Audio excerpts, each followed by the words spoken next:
Toda vez eu esqueço de iniciar essa desgraça. E eu falo, né? Xingo ainda. O que acontece é assim, olha só. Segunda-feira abriu aí a unidade 3, né, do AVA. A gente começa, na verdade, teria que começar hoje isso, mas eu preferi fazer uma pequena alteração nesse cronograma, porque, olha só, semana que vem vocês têm a prova. Então, eu particularmente acho melhor, a não ser que vocês não queiram, daí não tem problema. A gente fazer uma revisão da matéria hoje, né, dar falar um pouco do que vai cair na prova para vocês se prepararem, estudar. Semana que vem vocês fazem a prova, na outra, aí a gente dá uma acelerada no conteúdo para a gente ficar equilibrado, equivalente de novo, né, com as unidades até a próxima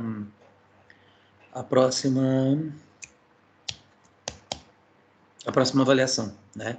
E daí o que acontece? Nós, se Deus quiser, muito em breve a gente volta às aulas aí a presencial, né? E isso vai seguir, porque na verdade essa disciplina de vocês, ela é aquela disciplina que é blended, né? A blended é quando a gente dá a maior ênfase na prática. Então, toda essa parte da teoria que a gente está fazendo agora, né, por conta aí da pandemia, ela, na verdade, se a gente tivesse no presencial, não estaria acontecendo. Isso que a gente vai fazer dessa revisão da matéria e tal, a gente não estaria fazendo a prática lá na quadra. Inclusive, esses pontos, né, que eu pedi o trabalho para vocês, para computar os pontos seriam as atividades que a gente faz em quadra.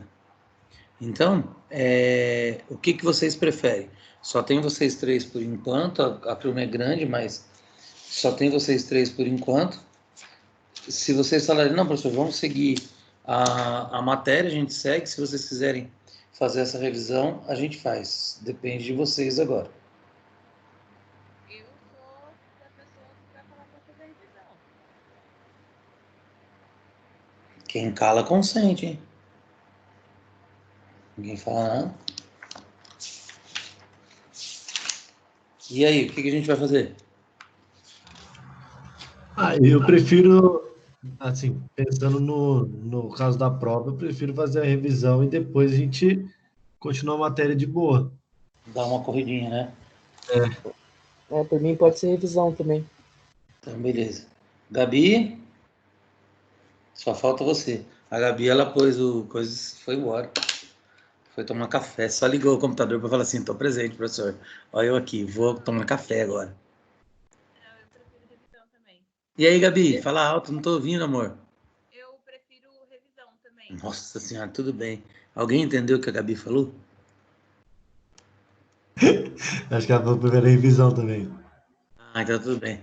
Ela tá falando assim, ai, eu acho que eu vou... Para não acordar ninguém na casa dela. É isso. É igual eu faço aqui em casa. Normal. Então, galera, olha lá. Deixa eu abrir aqui para vocês a novidade. Muita hora nessa calma. Até o final do período eu consigo abrir isso aqui para vocês. Aqui, achei. Essa nossa prova, ela vai ser baseada ela tem dentro dessa nossa programação, na verdade, ela vai ser baseada. Ela vai ser feita em cima das unidades 1 e 2, tá? E só que as unidades 1 e 2 do livro. Então, quando vocês forem estudar, vocês precisam estudar pelo livro, mais aqui as aulas que a gente está abordando isso, né? Sem dúvida. Mas eu tenho uma ressalva, né, para fazer em relação exatamente ao conteúdo, ao material. Qual tela vai aparecer? A tela errada, cara. Espera aí que eu cliquei a tela errada mesmo. Muita calma nessa hora. Volta. Esse negócio, ele tá de brincadeira comigo. Agora foi.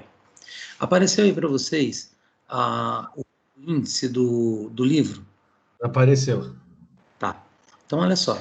O que a gente vai trabalhar para hoje, né? A gente vai dar uma revisada aqui, mas pensando em vocês, fazendo os estudos sistemáticos de vocês, a gente vai trabalhar a unidade 1 e 2.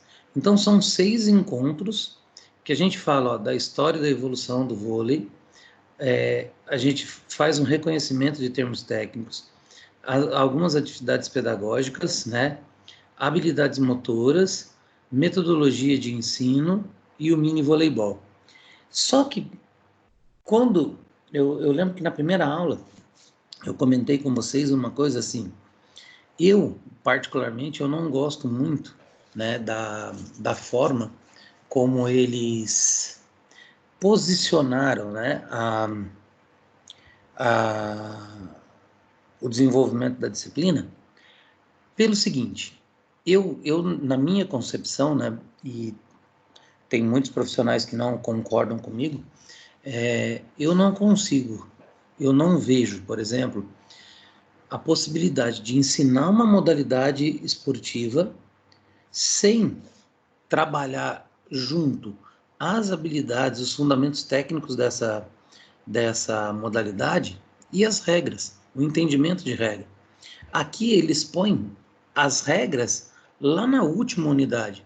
Então eu já entendi completamente fundamento, sistema de jogo, de ataque, defesa, recepção, e só depois eu vou entender regra.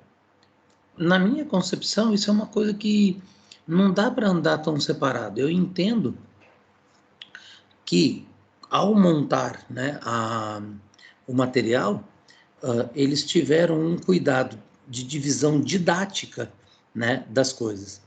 Só que daí, para a gente, atrapalha um pouco em relação ao que vocês vão ver, porque, por exemplo, a unidade 4 ainda não está liberada para vocês acessarem, né?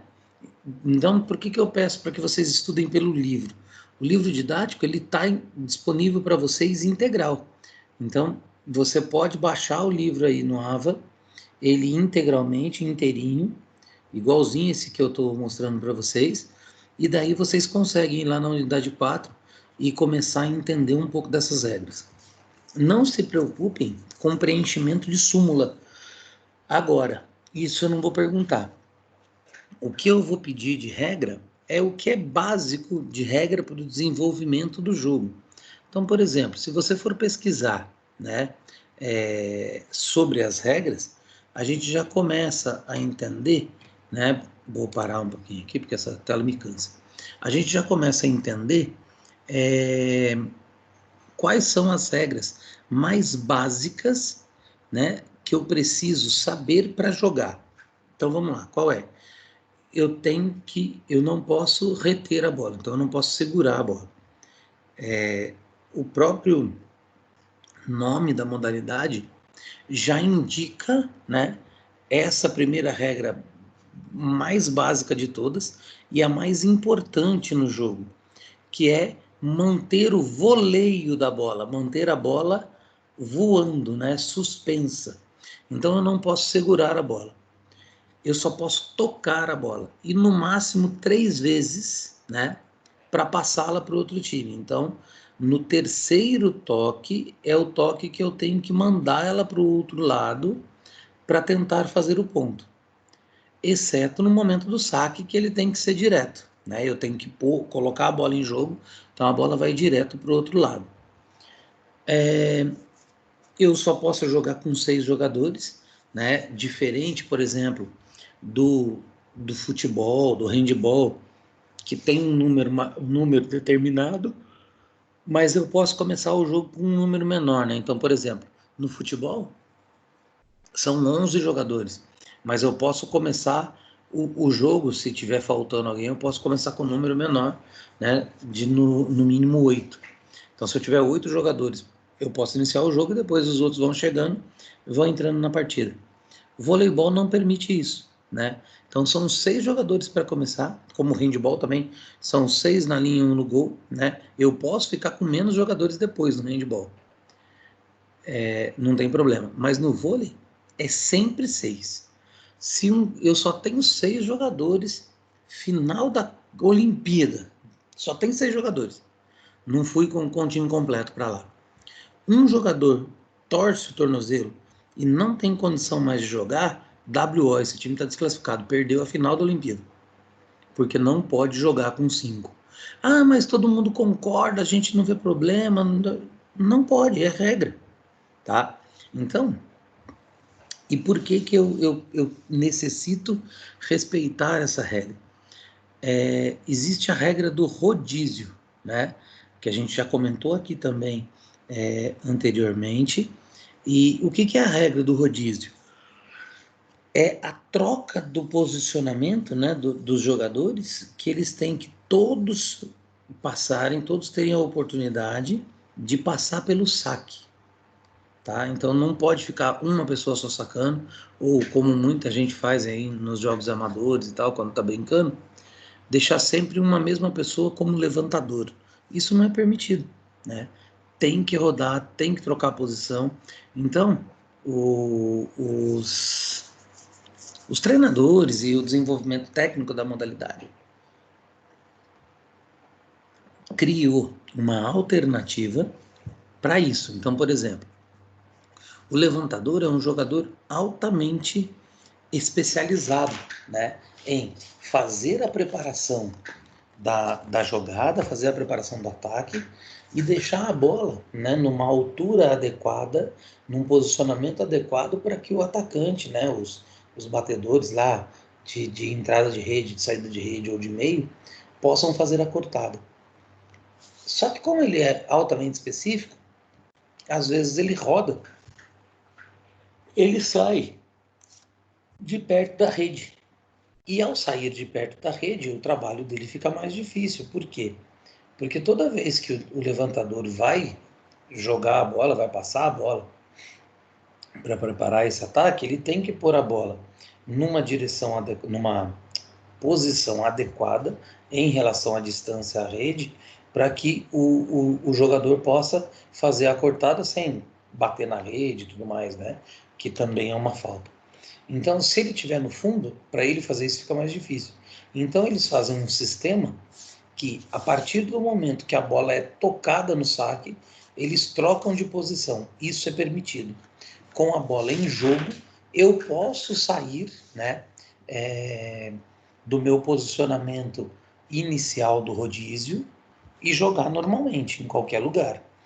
O que eu preciso lembrar é, cada vez que vai acontecer um saque, que a bola vai ser reposta em jogo, independente se é pela equipe adversária ou pela minha, eu tenho que voltar para a minha posição original do rodízio. Porque se eu não estiver nessa posição, eu estou cometendo falta. Então, essas coisas a gente, em relação ao sistema, posicionamento de rodízio, coisas assim, ela é um pouquinho mais para frente, né? É uma parte mais avançada do voleibol. Mas saber onde eu tenho que me posicionar, qual sentido eu vou fazer o rodízio, isso é importante desde a iniciação, né? Porque esse sistema de trocar de lugar na quadra faz parte da dinâmica do jogo. E se a criança que está aprendendo não aprende essa dinâmica, fica muito difícil ela conseguir dar continuidade, né, nesse aprendizado. Tudo bem? Alguém aqui lembra como faz o rodízio? Tem ideia de como ele é? Não, fala um de cada vez, senão eu não entendo. Tem alguém querendo entrar. Edson. Ninguém lembra. Então eu vou colocar aqui para vocês. Eu acho que eu tenho aqui. É trocando de posição sentido horário, né, professor? Isso, exato. Eu tenho, quer ver? Aqui no livro, a gente tem uma parte aqui Eu vou até ela, eu vou falar do rodízio, depois a gente volta, tá? É que assim, na verdade, eu posiciono os jogadores no sentido anti-horário e eu faço o rodízio no sentido horário. Então, quando eu vou ver, né, essa possibilidade de posicionar os jogadores, eu preciso saber qual é a relação, né, de todas as posições, porque existe um posicionamento que ele tem que ser mantido do início ao fim. E, e esse posicionamento, ele está de acordo com uma relação do espaço. Apareceu para vocês aí o sentido do rodízio? Apareceu. Tá. Então, olha só. Quando eu vou posicionar os jogadores, eu tenho aqui, ó, a posição número 1, que ela tem que ficar do lado direito da quadra, tá? Mais próximo à linha de fundo. Então, a relação entre essas duas, entre essa posição e a próxima é o seguinte, ó. Posição número 1, lado direito no fundo. Posição número 2, lado direito à frente. Então, nunca o jogador da posição número 1 pode estar mais perto da rede que o jogador da posição número 2. Espera aí, deixa eu aceitar aqui quem vai entrar e já volto lá. É o Edson de novo. Então, eu tenho que manter esse posicionamento sempre. Aí, eu vou colocando, ó, a numeração está no sentido anti-horário. Ela roda ao contrário, né, do sentido dos ponteiros do relógio. Então, eu tenho a posição número 1 do lado direito no fundo, a posição número 2, lado direito na frente, a posição número 3, meio da quadra na frente, posição número 4, lado esquerdo da quadra na frente, posição número 5, lado esquerdo da quadra atrás, né, no fundo, e a posição número 6, no meio da quadra, no fundo. Normalmente, a gente usa esse número 6 aqui, não tão aqui para o fundo, ele fica nesse meinho aqui, ó. Por quê? Quando a gente fala da iniciação, e eu preciso receber, né, um saque, eu preciso ocupar espaços onde provavelmente a bola vai cair. Então, o que, que a gente faz? Eu ponho o 6 um pouquinho para frente, ocupando esse espaço do meio, mas mesmo assim o espaço dele é muito grande.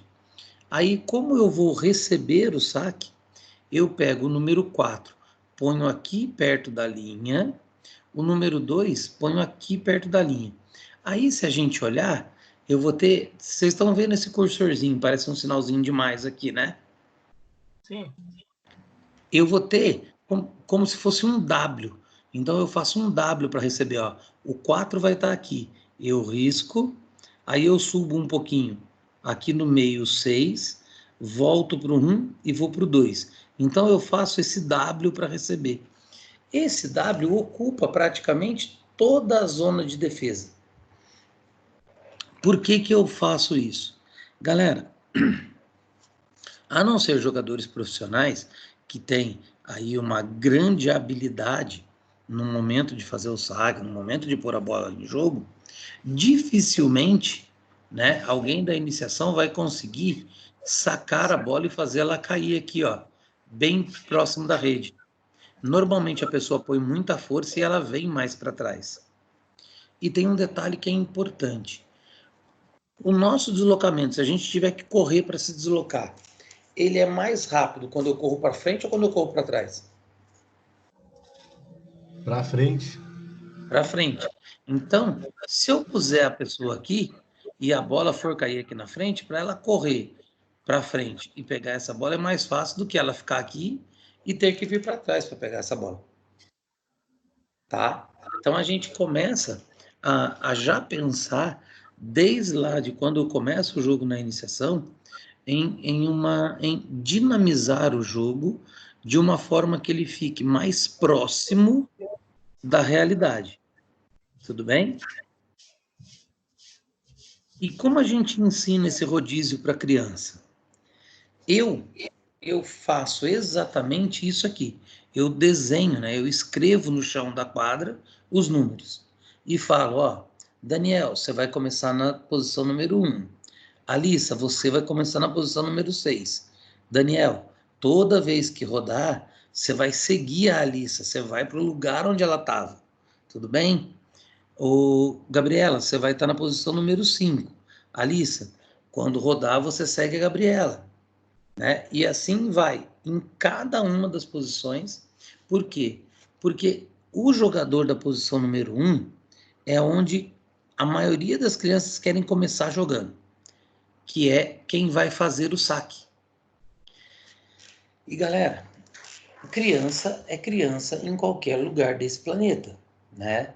Ela não consegue entender que para participar do jogo, eu não preciso sempre tocar na bola. Eu não preciso fazer o saque para falar que eu estou fazendo o jogo. Eu não preciso ser o cara que vai marcar o ponto para falar que eu estou participando do jogo, né? Hoje em dia a gente tem uma posição muito específica também no voleibol, que é o líbero, né? O líbero é um jogador especialista em defesa, né? Então esse cara não vai atacar nunca, ele não vai fazer ponto nunca, mas é um jogador de extrema importância, porque diferente de todos os outros esportes, o voleibol é um esporte que ele não permite erro, né? Eu falo que a regra do voleibol é a regra mais cruel de todos os esportes. Por quê? Toda vez que você erra, né, é ponto do outro time. Então você, por errar, você aproxima o outro time da vitória, porque você dá um ponto para ele. Diferente do futebol, se eu chutar uma bola para o gol e errar, eu vou dar a posse de bola para o outro time. Não necessariamente eu dei um ponto. Eu não aproximei ele da vitória. Então, essa busca do perfeccionismo, essa busca da excelência no voleibol, ela realmente é real, ela realmente existe, e isso tudo por conta dessa rigidez da regra. Então a gente tem que tomar bastante cuidado com isso. Tudo bem? Tranquilo até aqui? Aí, Beleza. eu vou achar aqui agora o que a gente vai falar, né, sobre essa... Opa, tô errado, tô no lugar errado aqui. Professor, Oi. quando o time adversário saca, encosta na bola, aí é a hora que eles trocam, né? Aí a outra equipe. Sim, você também pode trocar se você quiser. Qualquer Ah, uma das equipes, a partir do momento que a bola está em jogo, pode trocar. O que acontece é assim, Daniel. Por exemplo, o que a gente orienta no voleibol quando eu vou sacar? A gente acabou de falar aí da crueldade, né? Da regra em relação ao erro. Então, por exemplo, se eu estou num time de voleibol escolar, num campeonato escolar, a primeira coisa que eu vou observar enquanto treinador é quem é o pior da equipe adversária para receber um saque, né? É o pior passador que a gente fala. Porque o primeiro cara que recebe o saque, a gente chama de passador. Se ele não tem uma boa recepção, se ele não é um bom passador, né, quando o saque chega nele, ele não consegue fazer a bola chegar com qualidade, né, com altura, com direção adequada para o levantador lá na rede, eu vou falar para os meus alunos todos, ó, saque em cima daquele cara. Por quê? Porque ele é ruim, né? Ele recebe mal, a chance deles errarem é grande, é ponto para a gente. Então, a ideia é essa. Então, daí o que a gente faz?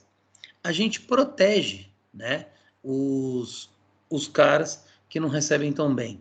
E, por exemplo, eu não posso, pela regra, dar 2 toques simultâneos na bola. Então, se eu sou o levantador do time e eu estou no fundo, para onde precisa ir o levantador? Para a rede.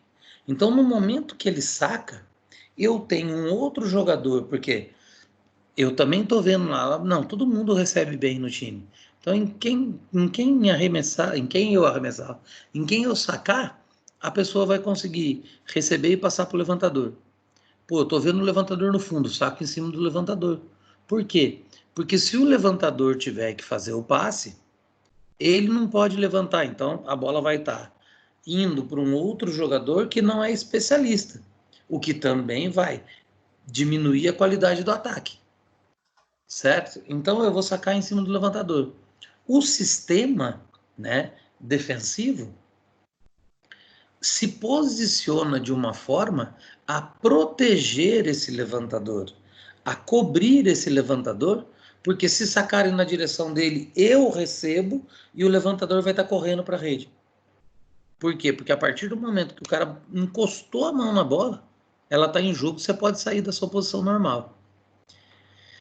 Então, o que a gente precisa entender? Lembra daquela relação que eu falei?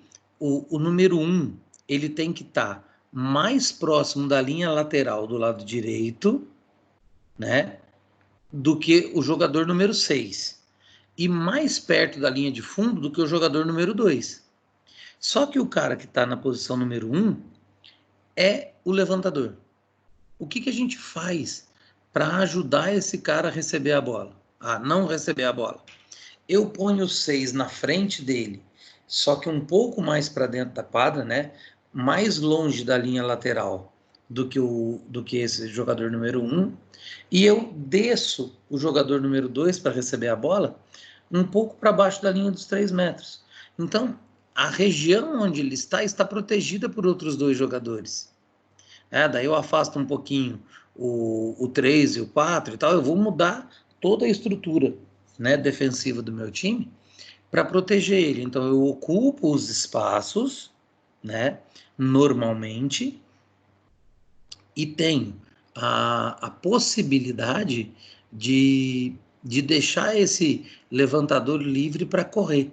Então, no momento que o cara saca, ele sai, e ele pode sair da linha da quadra, ele sai da linha da quadra e vai para o meio, né, vai para a rede, enquanto os outros estão passando a bola para ele. Só que isso é uma movimentação muito rápida, treinada assim, exaustivamente, para que ele tenha essa reação de observar o jogador batendo a bola no saque e a hora que ele tem que correr. Porque se ele sai antes também é erro de rodízio, tá? Ele também está cometendo uma falta. Tudo bem? Expliquei ou Beleza. só compliquei? Não, essa era a minha dúvida mesmo, se o time adversário focava em sacar no levantador, para, óbvio, tentar uma vantagem aqui, ele tem que fazer o deslocamento ainda, né? Sim.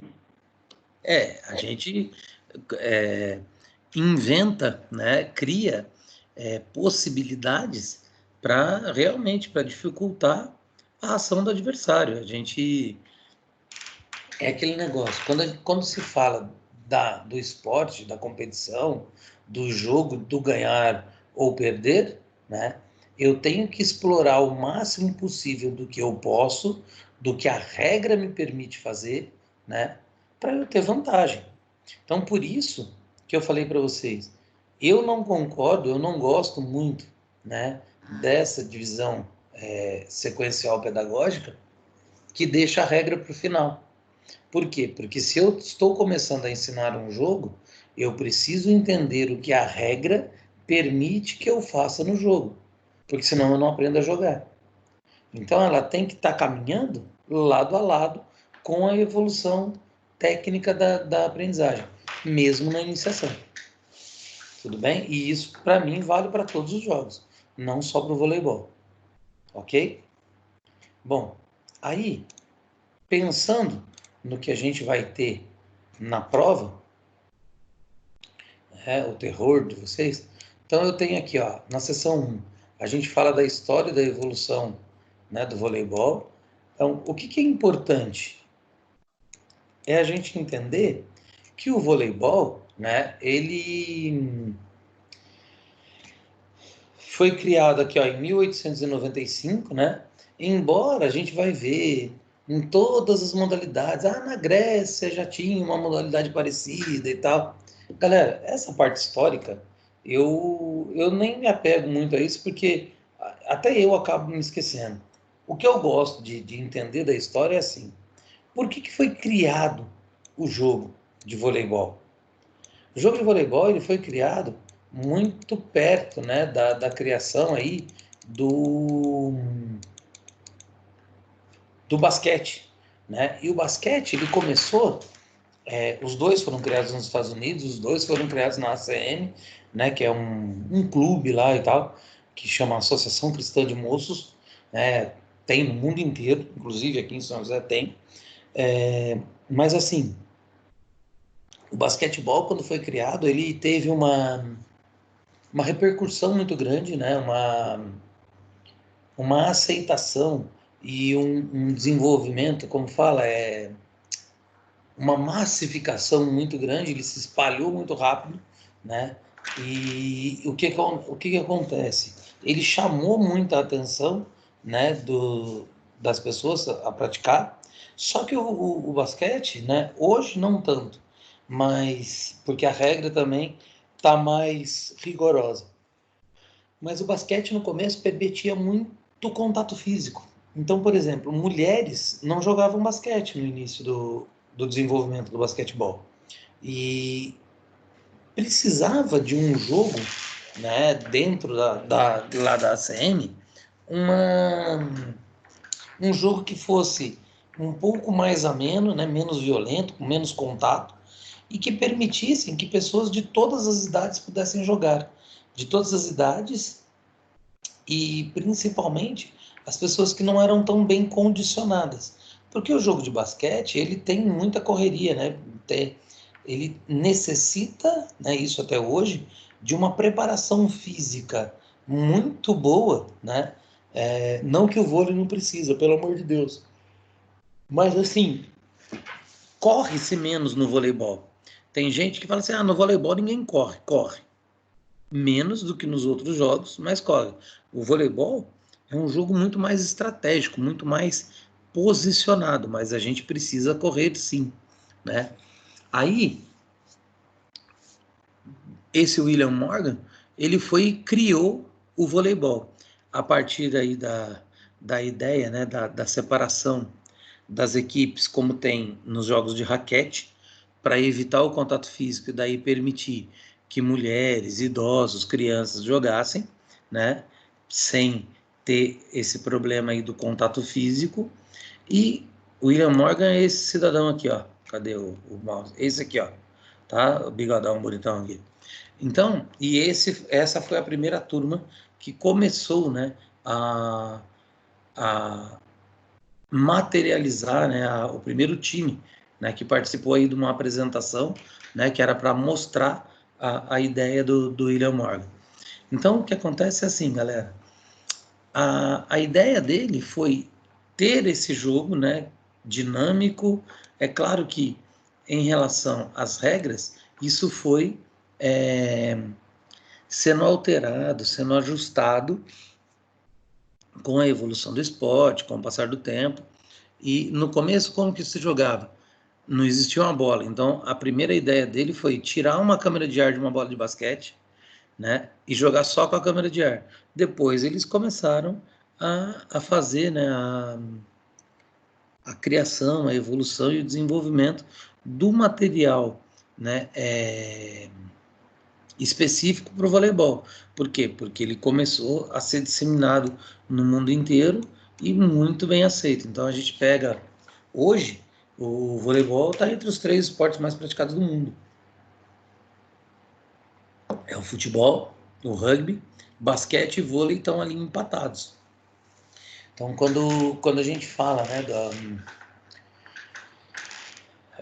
muitos profissionais de educação física não gostam de falar isso, mas quem trabalha com escola sempre fala assim, mas você só trabalha com o quarteto fantástico. Né? O que é o quarteto fantástico? É o handball, o vôlei, basquete e futsal. Aí tem gente que critica, acha isso errado. Mas tem profissionais de educação física que só tem uma quadra na escola. Não tem espaço para desenvolver outras possibilidades e às vezes nem material. É ruim? Eu não acho. Né? Eu acho que assim, é uma possibilidade, mas o que você precisa é saber trabalhar de forma dinâmica e adequada para usar só o Quarteto Fantástico, né? E se você sabe trabalhar as quatro modalidades de forma dinâmica e adequada, você vai conseguir por aí no meio variações de jogo, de brincadeiras, possibilidades, né? Por quê? Também alguns profissionais não concordam comigo, mas eu acho assim. Por que que o esporte, por exemplo, nos Estados Unidos é tão desenvolvido, né? Porque lá eles apoiam bastante e dão valor à educação física escolar, desculpa, a educação física escolar e principalmente a jogos escolares. Então, as competições esportivas escolares têm grande importância em todos os segmentos da escola, né? Desde o ensino fundamental, ensino médio, faculdade. Então, só que lá eles, por ser um país desenvolvido, eles têm aí uma, uma estrutura, né, de equipamentos esportivos muito boa, que permite a eles usar diversas modalidades. E até culturalmente eles fogem, né, da ideia só do futebol, né, como é aqui no Brasil. Então, se a gente tem essa possibilidade de fazer brincadeira, apresentar outros esportes e tal, beleza. Se você não tem, só tem uma quadra, tem pouco material, só dá para trabalhar com o Quarteto Fantástico, então tente trabalhar da melhor maneira possível, sem pular etapa do desenvolvimento dessa criança, né? Respeitando aí as etapas do desenvolvimento motor, fazer brincadeiras, fazer atividades, fazer formas diferenciadas de se aprender a modalidade. Isso é legal até para o desenvolvimento do esporte nacional, tá? Então, aí aqui a gente fala, essa unidade 1 inteira fala sobre a história do voleibol, então é bom dar uma lidinha aqui, entender um pouquinho. Daí a gente chega na unidade 2,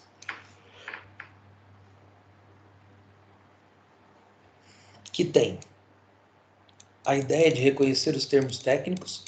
O Ramon, que é da noite, ele fez um resumão que eu achei muito legal, eu não sei nem onde eu salvei, eu tinha que passar até para vocês isso, que foi,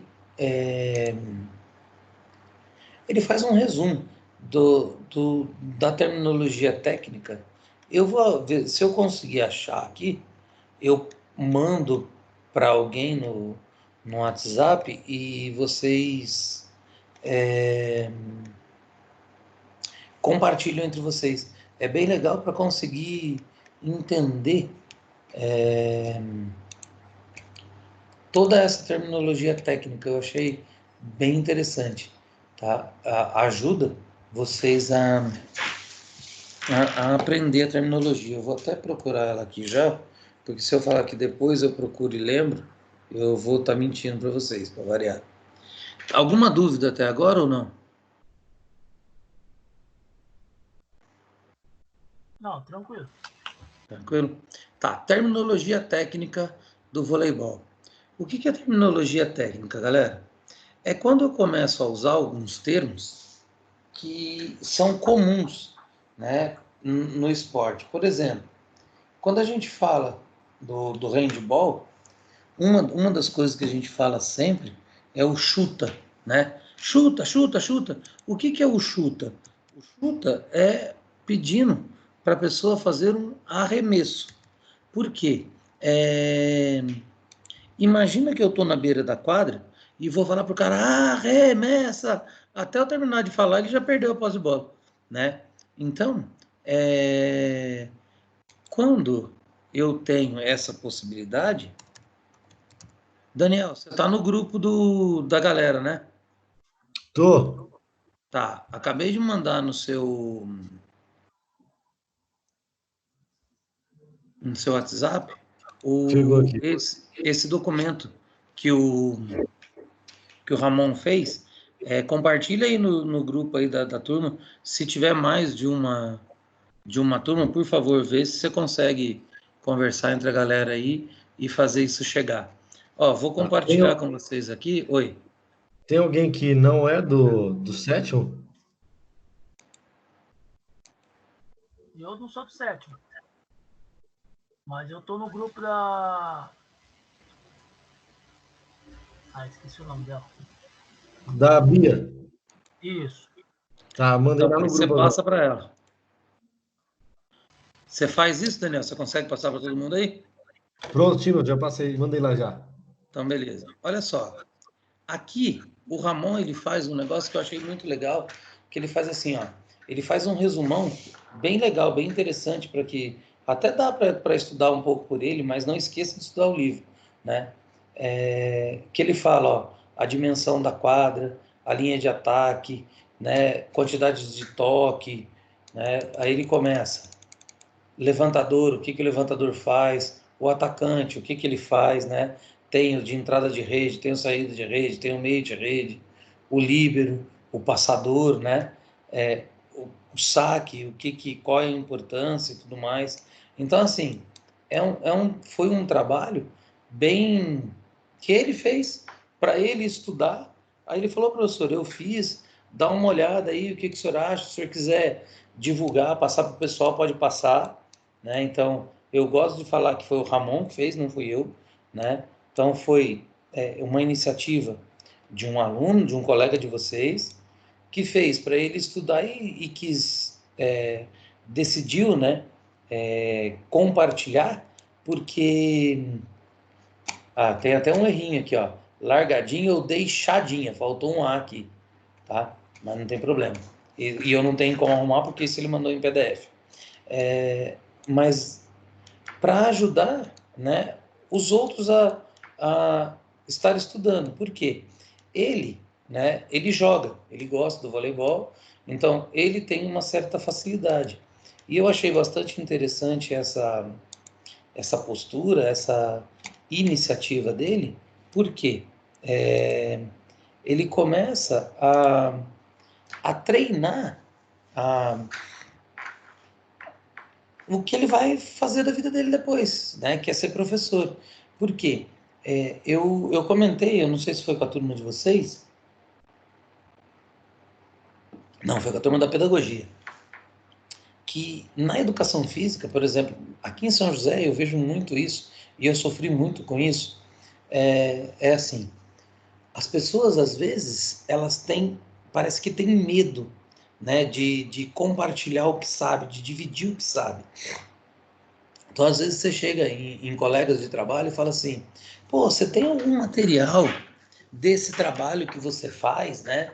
Eu chegava no pessoal que trabalhava com handball, quando eu comecei a trabalhar com handball aqui em São José, eu chegava no pessoal que estava há mais tempo e falava assim, pô, você tem algum livro para você me indicar, alguma anotação, alguma coisa que você usa, algum material para eu aprender mais? Os caras falavam, não, eu tenho sim, pode deixar. Eu vou mandar para você, eu vou anotar seu telefone aqui, eu te ligo e te passo. Só que isso há 20 anos atrás. Até hoje eu estou esperando o cara me ligar, eu acho que ele perdeu o meu telefone. E eu não mudei nesse tempo todo, não, até mudei. Mas assim, nunca ligou, nunca passou, nunca dividiu, né? Parece que o pessoal tem medo de, de dividir o conhecimento, pensando mais ou menos assim, ó. Não, se eu for lá e ensinar tudo que eu sei do handball pro Daniel, pro Edson, pra Alice, pra Gabriela, eles vão tomar meu lugar, vou perder meu emprego, né? E, galera, perder ou não o emprego, para mim, eu acho que faz parte do processo.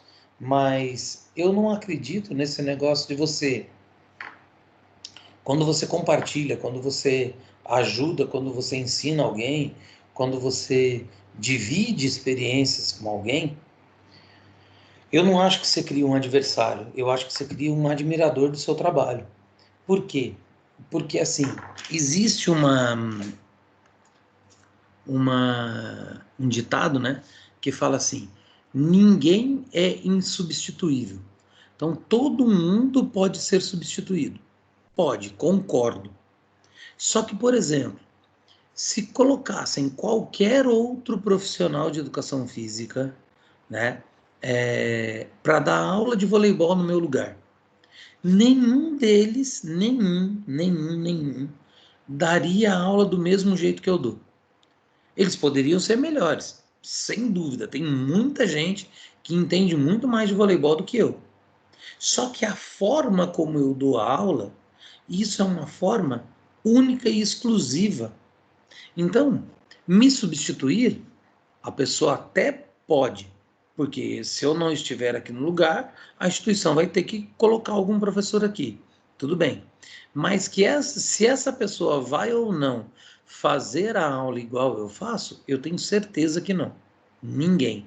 Mesmo que ele pegue o mesmo material, os slides que eu fiz, as anotações que eu faço para as minhas aulas, a forma de aplicar, ela é individual, porque cada ser humano é um ser humano diferente, né? E isso a gente já tem a comprovação aí na nossa impressão digital, né?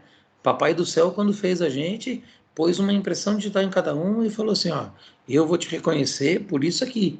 É aqui que você vai estar diferente, já começa a estar diferente de todas as outras pessoas do planeta, tá? E você não encontra outra impressão digital igual a sua. Então, se a gente pensar, né, eu achei, muito legal, né, do Ramon ter feito isso, por quê? Porque ele fez com o intuito, com a intenção real de ajudar a todos vocês, né? Então, eu até demorei para compartilhar, porque eu queria explicar isso, porque eu podia, no dia que ele me deu, né, foi segunda-feira, eu já podia ter mandado nos grupos, seria fácil, né, seria tranquilo demais, só que como eu ia conseguir transmitir essa ideia para vocês, né, dele compartilhando, dele procurando ajudar vocês, né, se eu não tivesse essa oportunidade de falar. Então, eu acho assim, que a gente tem que se apegar nesses detalhes, nessas possibilidades, para que a gente consiga melhorar e evoluir cada vez mais. Tudo bem? Vamos voltar para o livro. Então, quando a gente vem aqui nos termos técnicos, a gente precisa entender... Opa, vai acabar a bateria. Espera aí, deixa eu pôr para carregar aqui. Esse negócio... Cara, como tá acabando rápido essa bateria. Tá usando demais. Acho que nunca usei tanto esse computador com tanta frequência assim. Então, olha só. Quando a gente vai falar desses termos, a gente precisa entender o seguinte. Na quadra, né, quando o Ramon põe lá a linha de ataque, eu tenho aqui, ó, bem aqui no centro, né, é onde está a rede. Então, eu tenho a zona de saque, que é toda a área da linha de fundo. Eu tenho a zona de defesa, que vai da linha de fundo até a linha de 3 metros. Então, eu tenho 6 metros de comprimento aqui, por 9 de largura, né? É o maior espaço da quadra. E eu tenho a linha de ataque, ou a zona de ataque, que vai dessa linha de 3 metros até a rede. Então, são 3 metros de comprimento por 9 de largura. O que acontece na regra é o seguinte. Aqui atrás, posição número 1, aqui na frente 2. A posição número 2, a posição número 3, a posição número 4, são os 3 jogadores que têm a permissão, de acordo com a regra, de atacar a bola para o outro lado, batendo na bola quando ela está acima da altura da rede. Esses jogadores, estando aqui dentro da zona de ataque. O jogador número 1, o 6 e o 5, eles podem fazer isso? Podem. Só que se eles entrarem na zona de ataque, não é permitido para eles. Então, eles têm que fazer isso saltando daqui de trás. Então, se o cara vem sem pisar na linha de 3 metros, ele salta e bate na bola lá no alto, beleza, tá valendo.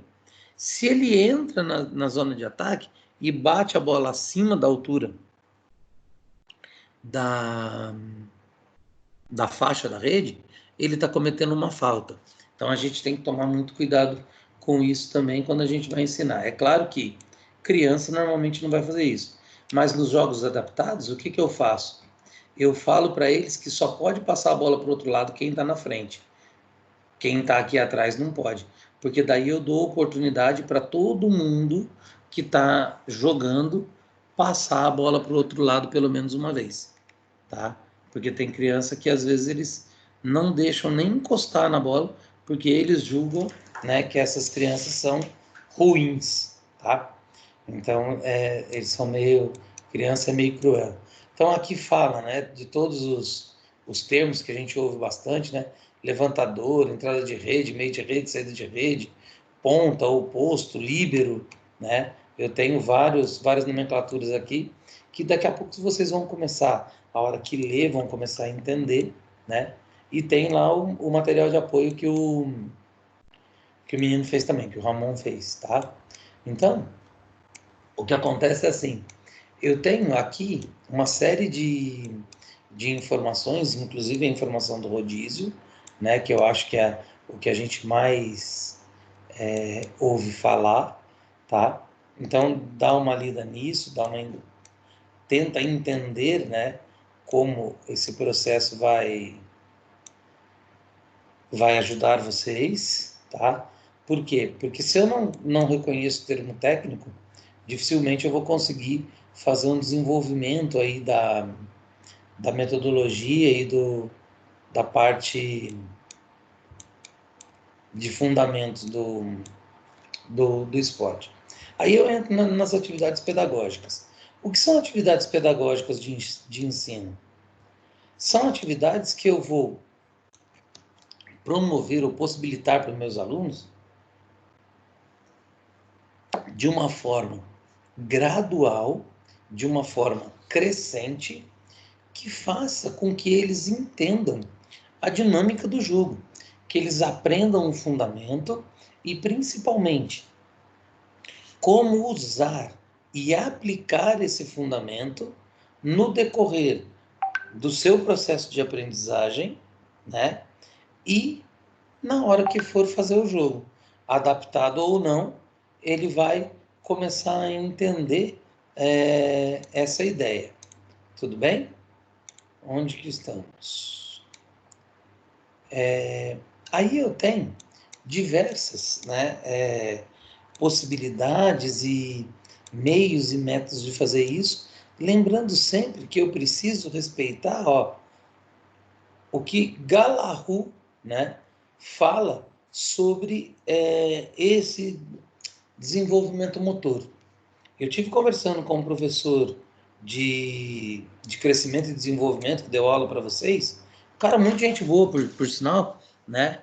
E ele falou para mim que conversou bastante com vocês, mostrou lá as tabelas de período sensível, né? Mostrou a ampulheta do Galahu e tudo mais, né? Eu não sei se vocês lembram, mas esse professor falou para mim que ele até comentava com vocês que quem pretende trabalhar com criança, né, com iniciação esportiva, uma das coisas que precisa ter na cabeça, como se tivesse tatuado no cérebro, né, é a ampulheta do Galahu. Vocês lembram dessa danada, dessa ampulheta do Galahu? Ou não? Grudado na cabeça, não, mas lembro. Oi? Grudado, colado na cabeça de cor, não, mas lembro um pouco. Ah, então tá bom. O importante é lembrar pelo menos um pouco. Eu estou procurando ela aqui, eu não estou achando. Porque esse professor que deu aula para vocês de crescimento e desenvolvimento, ele até mandou ela para mim, cara. Eu achei ele muito legal, porque o cara, pô, uma gente boa, divide o material dele, né, sem problema nenhum.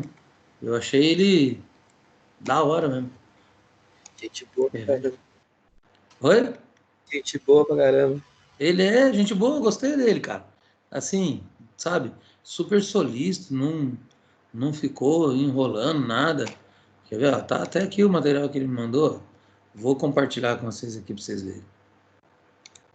Deixa a tela aparecer aqui. Vocês vão ver. Quer ver? Oi, tudo bem?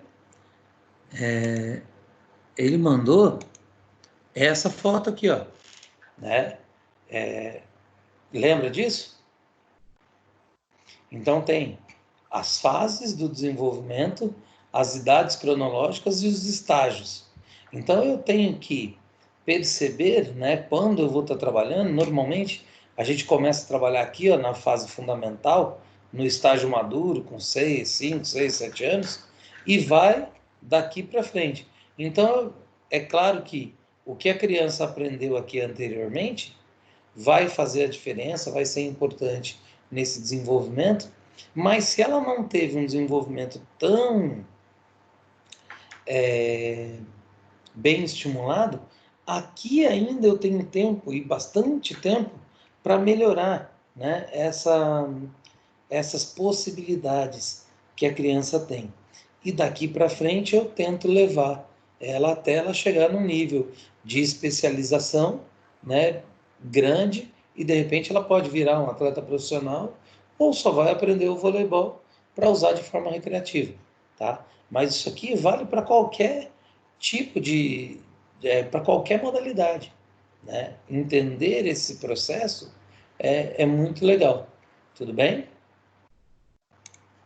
Aí, quando a gente sai disso, a gente vem para essa parte aqui. Vamos voltar no livro. A metodologia de ensino. Quando eu falo de metodologia de ensino, a primeira coisa a se falar é: quais são as habilidades necessárias para o voleibol? Quem sabe?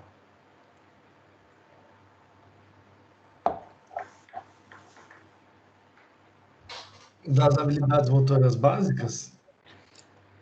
Mas sempre, para qualquer modalidade, serão as habilidades motoras básicas. Mas assim, o que eu preciso especificamente no voleibol?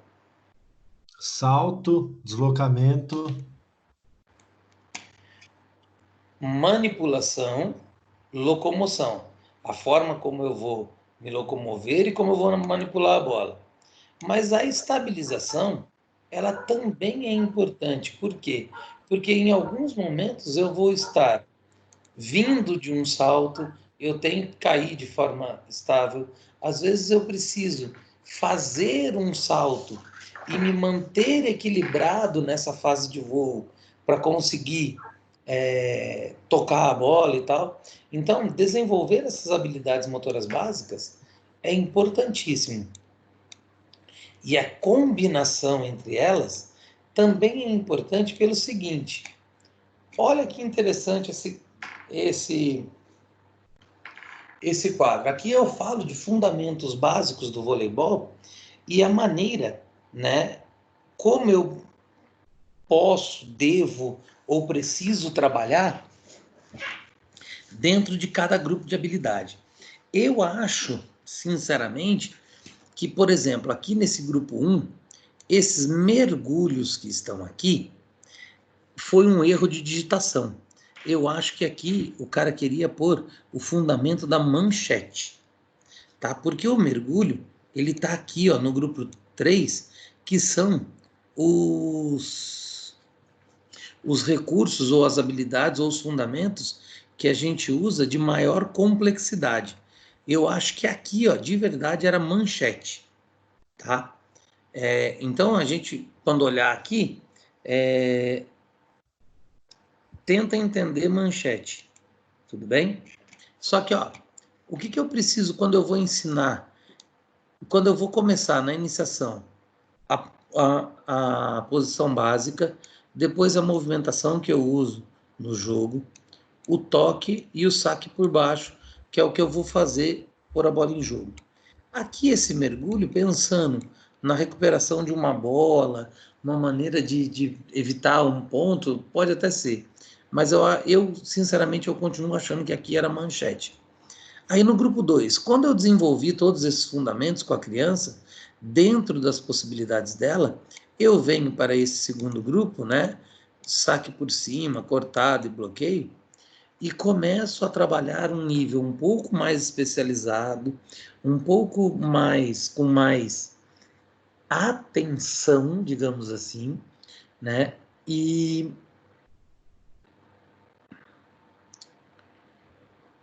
com mais polimento no movimento, com mais exigência, né, na forma de se movimentar. Por quê?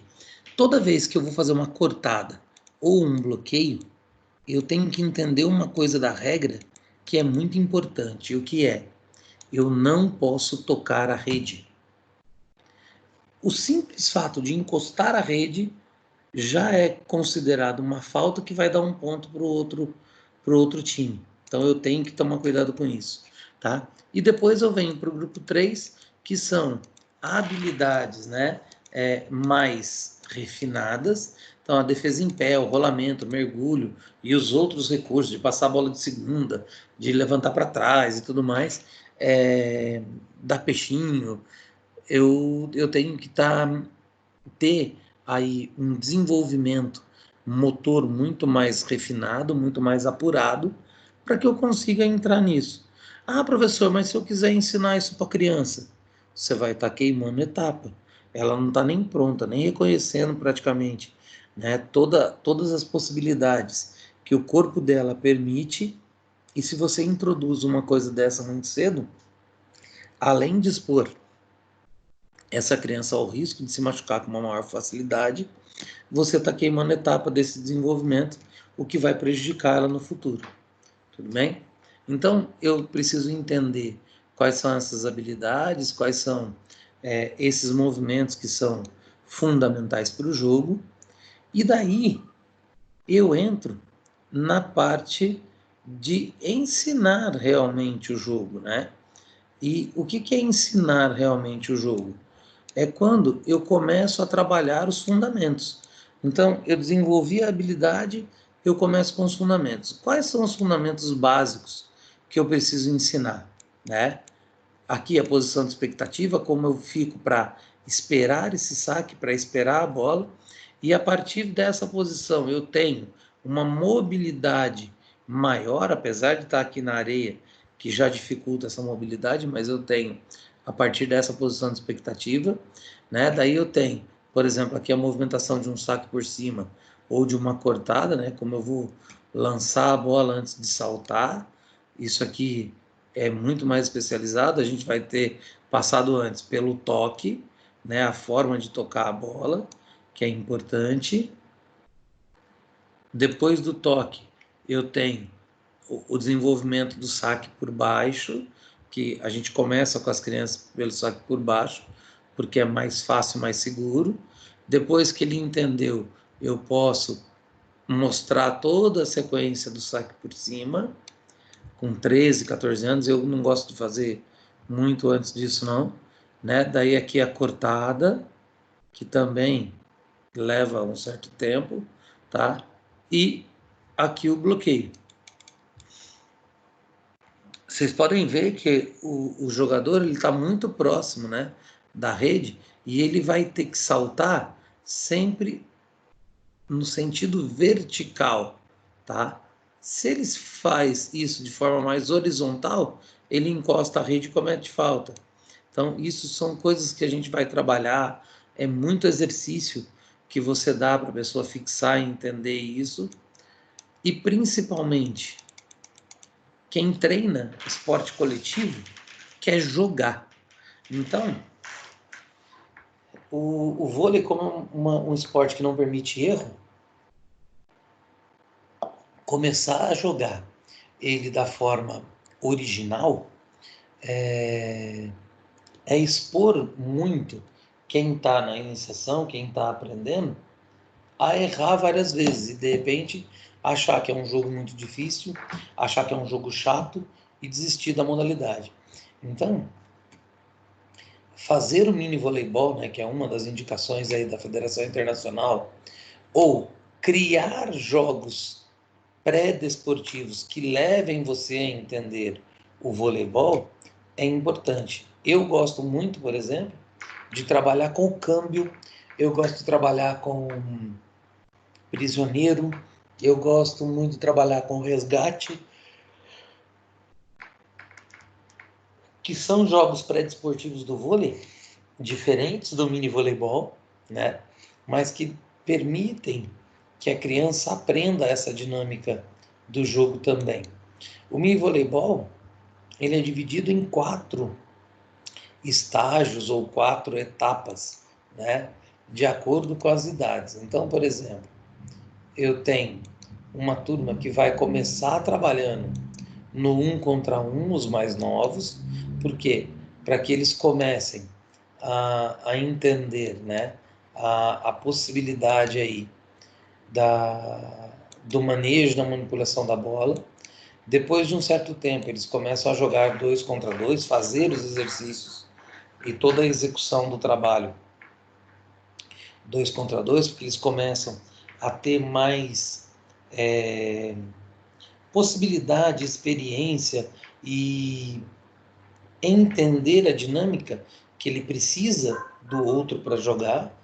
Daí depois vai para 3 contra 3, 4 contra 4, até conseguir chegar a jogar o 6 contra 6. Então é uma evolução progressiva, pensando na parte técnica, na parte tática e na dinâmica do jogo, quando a gente vai combinando e aumentando o número de participantes dentro do jogo. Tudo bem? É claro que tem muita coisa que vocês vão precisar ler e entender aqui, e se tiverem alguma dúvida podem me procurar, tá? Mas daí é basicamente isso que a gente vai ter na prova. Olha que legal. Revisamos toda a matéria em uma aula. Tudo que a gente gastou para explicar de uma forma mais minuciosa, a gente deu uma resumida aqui hoje. Alguém tem alguma dúvida? Fala, Não, Alissa. não. Em geral é pouca coisa, né? Não parece ser muito. Não é muita coisa mesmo, não. É que, assim, na verdade, durante as aulas, a preocupação é tentar aprofundar um pouco mais, né? Dar uma ênfase maior em cada uma dessas etapas, mas realmente não é muita coisa, não. O que começa a complicar um pouquinho mais é agora, a partir dessa terceira unidade, que a gente vai entrar em sistema de jogo, que daí os detalhes são maiores e isso deixa um pouquinho mais complicado. Mas essa parte da iniciação é bem tranquila. Mais alguém?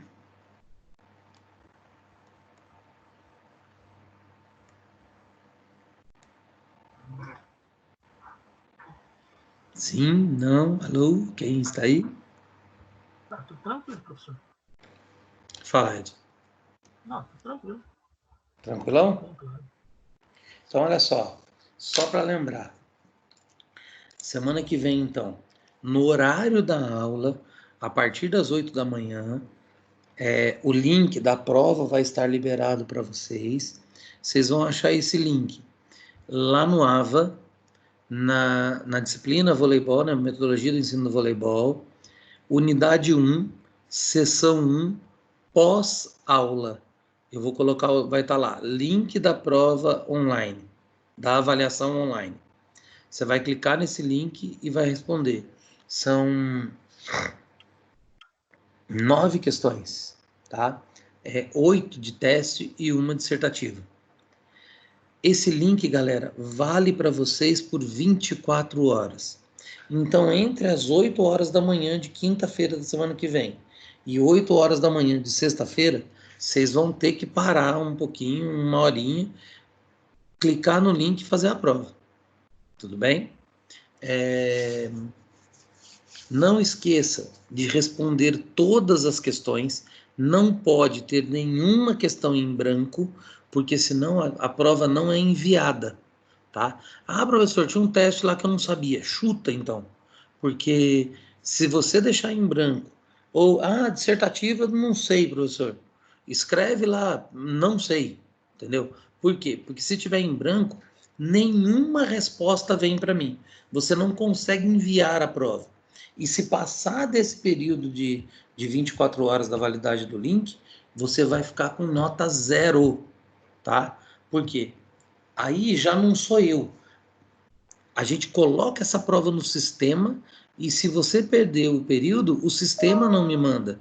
Então não adianta você falar, professor, me ajuda, eu tive um problema e tal. Meu, a única ajuda que eu posso te dar é falar para você fazer a prova de segunda chamada, tá? Porque é sistema, eu não tenho como mudar, ok?